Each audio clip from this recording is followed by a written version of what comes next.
And I don't mean to monopolize the question here, but is thinking from Communitech and the Silicon Halton perspective, what do you think we should do, or what do you think are the good things about what we're trying to accomplish here that these folks can leverage Silicon Halton for doing?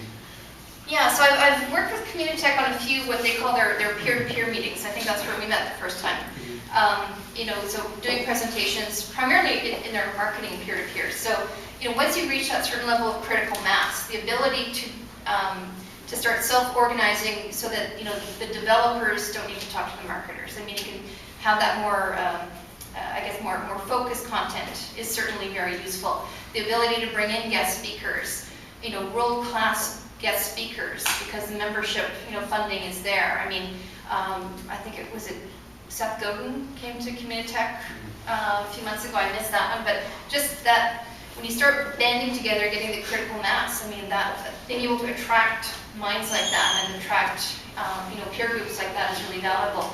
I mean, certainly they've grown to a point because they do have a lot of, the bigger company sponsorship behind them, where they can fund the Accelerator Center, which is essentially just an incubator, beehive of all these little 2-man to 10-man companies that kind of move in and out depending on their success cycles and where they are in their growth strategy. So that in itself, I think, is really valuable. Just that leg up, the small companies, a lot of shared services, so they're not, spending a lot of their very scarce dollars on things that they could pool their expenses towards. So that, I think, is pretty valuable. Cool. Anyway? It's been a fascinating discussion and or presentation, I should say.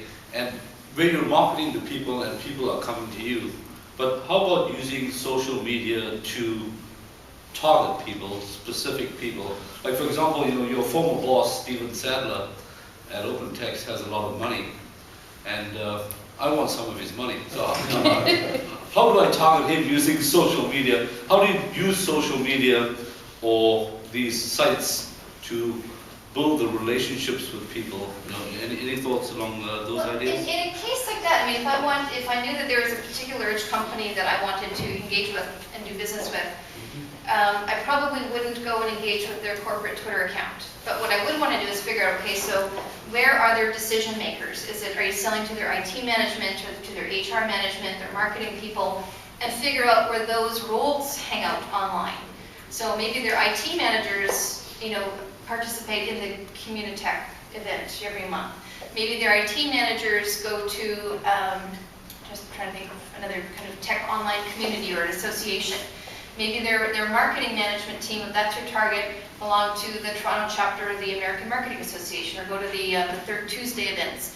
So you want to figure out, so who is still your decision maker inside that large company, and where do they hang out online? And where would you want to, present yourself as a credible, expert in that space, in that environment? That's the right approach. Do you find you've been doing this for a while, that there's a bit of a diminishing utility, that there's more people out there, so it's hard? Diminishing utility about Social media. Because you were one voice in 1,000, now you're one out of a million. to a point. I mean, I guess the follower curve, is slower, because once you get to a larger level, I mean, there's only so many people in kind of the target world that I want to really talk to. I think it's still very effective. There is a lot of noise. There's a ton of garbage. There's a lot of fly-by-night wannabe, people who are constantly talking for 30 days and then disappear. So that's where I think you don't want to focus on just one channel. I mean, that's one channel, but then you want to back it up with credible writing and presentations, whether it's in person or YouTube videos or podcasts or blog posts or contributed articles to journals. You can't just have one channel. You've got to kind of maintain that consistent credibility. What is your message? What is your point of view in multiple places, I think. And the other thing I want to ask about was scalability. You have to go to bed at some point, right? Yes, but I got rid of my TV 5 years ago, and that helps. Do you hire more people, or do you find that? Well, yeah, I problem for you mean, yet? it's not a problem. Well, it's always a problem, because I call it being blog-stipated. I've got 5 ideas in my head that I just can't get out. So I just But, sorry. We'll quote you on that. I think so. Lots of papers. I love it. It's got all these titles in my head, but yeah, I mean, and there's always going to be peaks and valleys of productivity and ability to engage, but yes, I mean, both hiring social media savvy people to help keep up the momentum, as well as I actually will train my new partners. I will give them kind of that 1 hour social media 101 because I want my partners to be that, megaphone amplification of the same message, even if they don't work for me. Because it helps their business, and it helps their business, it helps our business. So that's something I've started as well. Any question?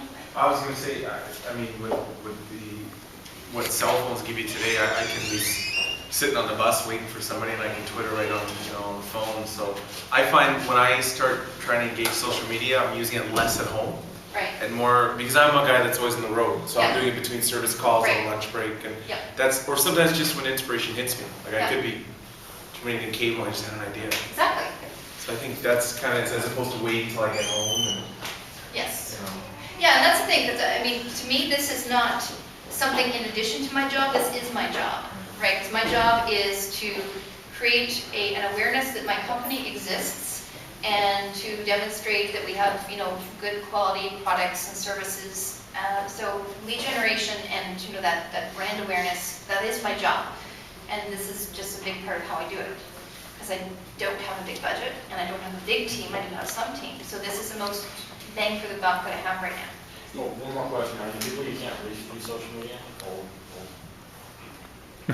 Old CEOs, I totally don't buy that whole generational thing. farm staff? So, yeah, I mean, there are people who are not online, therefore, I will not reach them through that channel, but, and so I still make an effort to go to in-person events.